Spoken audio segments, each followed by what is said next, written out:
Este podcast es presentado por VOOC.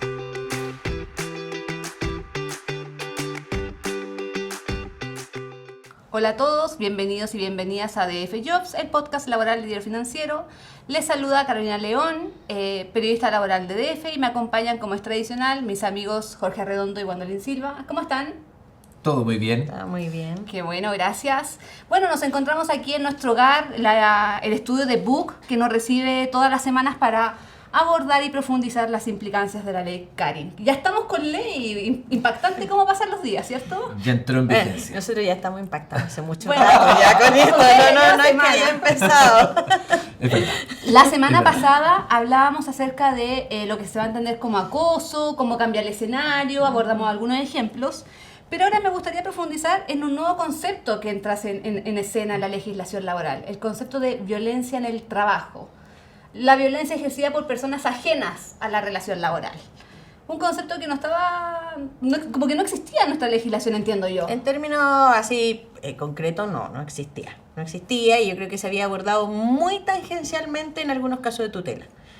Como en tutela preventiva, había en algunos. Con relación laboral vigente. Claro, Obviamente, por otro. pero es una novedad. Es una novedad, y que yo creo que, mira, si nos hubieses preguntado, Caro, yo creo que hace 3 meses, no sé cuándo, como en mayo, ese trabajo era como muy difusa, muy poco. Yo creo que se ha ido nutriendo con las distintas circulares, reglamentos, se le ha ido dando un poquito más de forma a lo que es la violencia en el trabajo. Pero en estricto rigor son acciones que pueden cometer terceros ajenos a la relación laboral, ¿ya? Con respecto a un trabajo.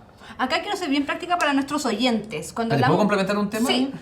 Pero que ese acto de violencia se ejecuta con ocasión de la prestación de los Con servicios. ocasión de la prestación de los servicios, que ahí igual hay un tema, porque, por ejemplo, el convenio 190 de la OIT era un poco más extenso. Sí, sí. O sea, podía incluir, por ejemplo, que dice el convenio, dentro de los ejemplos que da, situaciones que te pueden pasar en el transporte público, por ejemplo.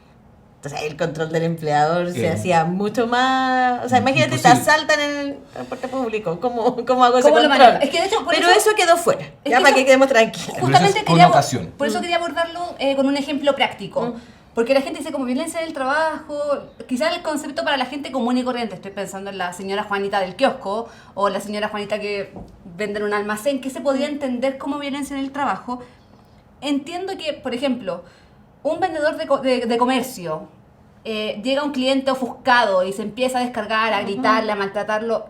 A eso nos estamos refiriendo cuando hablamos A de eso nos violencia del referimos. trabajo. Y por ejemplo, hay algunas definiciones importantes que no es. Ya quedó fuera, y está ya bien claro, todas las relaciones tercerizadas de trabajo. Subcontratación, todo eso queda fuera porque eso tiene una regulación propia. Claro. Ya, no es como que el proveedor o el subcontratado tenga un problema en el trabajo, no. Ya. Proveedores, sí, porque ese es un tercero. Por ejemplo, yo tengo un problema con un proveedor que viene constantemente a este local a entregarme mercadería. Te trata de mala gana, te contesta mal, Clientes, usuarios, que no necesariamente son clientes. Pensemos en instituciones de beneficencia, de asistencia. Por ahí, esos son los terceros ajenos. No tienen una relación laboral con la empresa, Pero producto de... pero producto de... Y bueno, y ahora vamos a ver qué es lo que protege. Sí, o sea, y ahí- porque eso es importante. Y incluso a nosotros, y hay dos figuras también, creo que hay dos elementos, o tres, si me permites también reforzar lo de la Gwendolyn. Uno que es bien relevante porque es la actuación de un tercero que el empleador no controla, en principio, y no Exactamente. puede despedir, porque no es parte de la relación laboral. O sea, no tiene ninguna facultad Ninguna. sobre Por eso esa la ley persona. ahí habla de medidas correctivas. Eso es un punto. Dos, el empleador no investiga delitos. No es Ministerio Público, no es PDI, no es Carabineros, por tanto, incluso en cualquiera de esas temáticas tiene un rol promocional de cuando llegue un relato de ese tipo, derivar a las instituciones correspondientes, y eso también aplica para eventualmente situaciones de abuso sexual de una envergadura que no es un ilícito laboral, sino que puede llegar a constituir un delito. Dos. Y tres, temas que nos han preguntado bastante, por ejemplo, situaciones de violencia intrafamiliar, acto obviamente deleznable y cuestionable, porque uno diría, Pero bueno, este es un tercero. es un Ya. tercero, Es un tercero que lo puede reci- llegar al puede- lugar de trabajo. puede llegar- o si se produce extramuros, extra la relación laboral, lo ejecuta un tercero respecto a un trabajador, y si yo, empleador, tomo conocimiento, debiese investigar, y ahí el tema con ocasión de la prestación de los servicios va a ser relevante, porque si es deleznable, cuestionable, pero se produce eventualmente fuera del contexto laboral, uno diría, no hay alcance del ICARIN. Pero si esa persona ingresa a dependencia del empleador, esa u otro, estamos frente a la figura de violencia en el mundo del trabajo. Es un acto de agresión, afectación física. ¿Y qué ocurre psíquica. con los trabajadores que se encuentran desempeñándose como en teletrabajo y sufran este tipo de situaciones? ¿Hay claridad respecto a ello, cómo aplica la norma? Mira, yo creo que lo que nos hizo la pandemia es una situación de deslocalización de la prestación de los servicios. Es decir, hoy día la forma en que se ejecutan los servicios no es las dependencias físicas como probablemente lo hacían nuestros papás o mamás hace tiempos atrás. Los muros de la empresa. Hoy día hay las fronteras son cada vez más difíciles de establecer, pero esa persona que vivencia la situación con ocasión de la prestación de sus servicios pudiese caer en la figura eventualmente de, si lo ejecuta un tercero, cuando está ejecutando un teletrabajo, uno pudiese decir que eventualmente se activa. O sea, no sé, por ejemplo, alguien que llama al call center y a a insultarte, o sea, y que llama constantemente para insultarte, podría caer Y entre el las tema posibilidades. que queremos transitar un camino donde la jurisprudencia de situaciones como esta la vamos a ver en 2 años más. Si hoy día estamos entrando una ley que ya entró en vigencia hace días atrás, pero cuando se judicialice esto, las primeras sentencias debiésemos verlas en el 2026.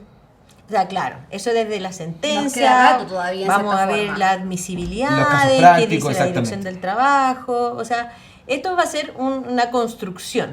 Ahora, aquí lo importante también de la violencia es que, ¿cuál es la obligación del empleador? O sea, ya Jorge dijo, bueno, no tiene ninguna de estas facultades, pero entonces, ¿qué tiene que hacer ¿Qué el empleador? puede hacer? Porque lo regulamos. El empleador tiene una facultad, o sea, una responsabilidad que está desde antes, que está en el artículo 184 del Código del Trabajo, que es proteger eficazmente la vida y salud de los trabajadores. Y esa palabra eficaz es súper importante, porque entonces yo no te voy a poner una medida de protección o decirte, mira, ¿sabes qué, Caro? Vamos a poner aquí una mampara, si a ti la mampara no te sirve de nada. O sea, tiene que ser eficaz, tiene que cumplir algún rol. Y en ese mismo sentido va esta protección que tiene que brindar el empleador, ¿ya? ¿Cómo evitar aquellas situaciones de violencia en el trabajo? Va en el sentido de proteger a sus trabajadores, los trabajadores que se desempeñan en la empresa, ¿ya? No de investigar y sancionar a la persona que hace la agresión, porque no tiene facultades. Es más bien de protección. Es de protección porque es el empleador. El empleador tiene que actuar solamente dentro de su ámbito de competencia, con ocasión de la relación de trabajo y respecto de los trabajadores de su dependencia. Wendell, pero ahí para entender la magnitud del cambio y la relevancia de que entra a escena este concepto, antes de la ley Karen, por ejemplo, si a un trabajador de un comercio, una cadena de comida rápida, un trabajador lo trataba mal, ¿qué tenía que hacer el empleador ante ese escenario? ¿Y ahora qué cambia con ya la ley vigente? Mira, la verdad es que no había ninguna regulación, por ejemplo, para investigar cómo habían ocurrido esto. Ocurrieron. O sea, yo si era más proactivo podía derivarlo quizás a la mutualidad, por las consecuencias en la salud de ese trabajador que podría haber ocurrido a propósito de ese hecho. ¿Ya? A lo mejor tuvo algún tema de salud, perfecto. Pero por ahí, hasta ahí yo creo que nos quedaba mucho más allá. ¿Ya? Y si es que Por quería ejemplo, hacerlo el empleador, po. Claro, no era obligatorio No del era- todo. no tenía procedimiento de investigación. Piensa también qué pasa y qué pasaba y que pasa mucho con este tema de seguridad, los asaltos. Estamos hablando de tercero. No hay control del empleador, el empleador no puede controlar aquello, pero hasta en qué medida eso afecta a los trabajadores. Entonces, ¿qué medidas también yo tomo como empleador? Pongo más medidas de seguridad o a lo mejor reestructuro la forma de organizar mi trabajo. Ahora con ley Karen vigente, o sea, se tienen que preocupar sí o sí de eso. Porque tiene que preocuparse de la prevención. Esto sí, esto también lo he verificado de la siguiente manera. El empleador es como el dueño de una autopista. No sirve de nada que el empleador sepa que hay un acantilado 200 metros más adelante si eventualmente no establece medidas de información para que los automovilistas no reduzcan su velocidad y no se caigan. El empleador, si es dueño de la gestión de la organización, lo que tiene que hacer es, si detecta un riesgo, es tomar las medidas de mitigación para que esos riesgos ojalá se mitiguen en su ocurrencia, y además informar al trabajador para que sepa cómo reaccionar frente a ese riesgo. Y por eso habla de medidas correctivas, porque lo que tiene que intentar el empleador es que o ver qué es lo que falló, que llevó a eventualmente a esa situación de riesgo que vivió el trabajador, o qué decisiones va a adoptar ¿Cómo mejora? para que eventualmente eso no ocurra. Por eso las medidas correctivas y todo este protocolo de la prevención no es un modelo, y ello llevamos eventualmente a los actores sociales No es un modelo que quede guardado como que yo lo hice antes del 1 de agosto y este es mi modelo de prevención, porque esto es esencialmente No, se dinámico. va moviendo. Mira, te voy a poner, nosotros somos de otra generación y lo vamos a entender perfecto. Pero, por ejemplo, ¿te acuerdas de los bomberos de las bencineras? ¿Cuál era una, y esto estaba hablando hace muchos años, 10, 15 años o más, en que era muy usual el asalto, pero también hubo medidas del empleador por proteger a sus trabajadores? Ya en la noche solamente con tarjetas, ciertos ¿me entiendes? O generar el autoservicio para dar una protección. ¿Ya? Y a esas medidas estamos apuntando. No estamos que el empleador va a controlar la delincuencia o va a controlar la ira de las personas. No, claramente o el- no, pero va a reducir Pero- los factores de riesgo. Exactamente, esa es la palabra clave, Caro. Reducir los factores de riesgo. Hay un caso muy interesante que se judicializó a propósito de los trabajadores que portaban la recaudación diaria para depositarlo a un banco. Y ese era un proceso entonces de eventualmente exposición al riesgo, donde los trabajadores con relaciones laborales vigentes, y ahí está toda la discusión respecto de si yo requiero que el derecho se vulnere para entender que estoy en O proceso de basta que tutela, esté la amenaza. amenazado. Y eso es lo que se ha venido a acuñar como la tutela preventiva, que bajo esta lógica de ley Karim con relaciones laborales vigentes, este concepto que se ha acuñado, la tutela laboral preventiva, es decir, la posibilidad de invocar la amenaza de un derecho y que la sola amenaza constituye un riesgo, es un tema que yo diría, ojo, porque la tutela normalmente los que estamos en tribunales nos Daño toca efectivo, verla claro. y nos toca verla con relaciones laborales extinguidas. Lo que hace este tema de ley Karim en violencia o en situaciones de acoso es que los actores involucrados en la situación siguen siendo parte de la organización. Bueno, y eso es súper importante de la relación laboral vigente. Porque aquí no estamos hablando de personas que se fueron de la empresa. Así es. O también, que pasaba también. Y por eso también es importante cómo se aborda. Desde el acoso sexual, por ejemplo, muchas veces la solución, hace 10 años atrás, era Se van los dos. se van los dos. Se van los dos. Y les pagamos indemnización incluso para que no haya problema. Pero no me hacía cargo del problema que había al interior de la empresa. Era como esconderlo bajo la alfombra, de cierta forma. Exactamente, lo solucionamos de una forma muy simple. ¿Ya? Y se van los dos con mutuo acuerdo, nadie queda con nada en el finiquito. Perfecto. Pero hoy día yo tengo que abordar los temas. Y eso es lo relevante. Porque, de hecho, se habla mucho desde la preparación de elaborar matrices de riesgo. Yo tengo que establecer cuáles son mis riesgos. Y aquí entra también esto que tengo que, lo potencial que también puede pasar. No solamente lo que pasó, sino que si yo estoy viendo que el camino va hacia el acantilado, Hacer algo a tiempo. tengo que hacer algo a tiempo antes que lleguemos ahí. Y yo ahí quiero complementar. Yo, mira, estábamos en esto, estábamos sintonizados a más no poder con la cuento, pero a mí que me toca asesorar más empresas, Ley Karim tiene dos focos. Tiene el foco de prevención, que es lo que estamos hablando ahora en la lógica de violencia en el mundo del trabajo, y tiene el foco de la investigación. Pero para mí un tercer foco y pilar de Ley Karim, sumamente relevante, es la gobernanza. La institucionalidad propia de procesos de investigación, porque lo que a ti no te puede pasar es que te encuentres de frente eventualmente contra una nueva denuncia porque no supiste abordar situaciones previas. Entonces a mí que me toca eventualmente más asesorar empresas, creo que el tema de la institucionalidad, es decir, cuál va a ser la instancia en la cual se van a tomar, decidir las medidas de resguardo, si voy a decir si investigo directamente o no, que son temas que vamos a ver en los próximos capítulos, eventualmente quién es el perfil del investigador idóneo, de qué manera continúa un clima laboral mientras se lleva a cabo un proceso de investigación, de qué manera continúa un clima laboral después de posteriormente un proceso de investigación. Todo eso la ley no lo regula, porque eso queda supeditado a los gobiernos corporativos. Es que tiene que ver con el gobierno corporativo, que pero también yo incluso creo que objetivizar ciertas cosas para evitar la ocurrencia de actos que pueden ser vulneratorios, como por ejemplo, voy a regular cómo voy a evaluar a los trabajadores.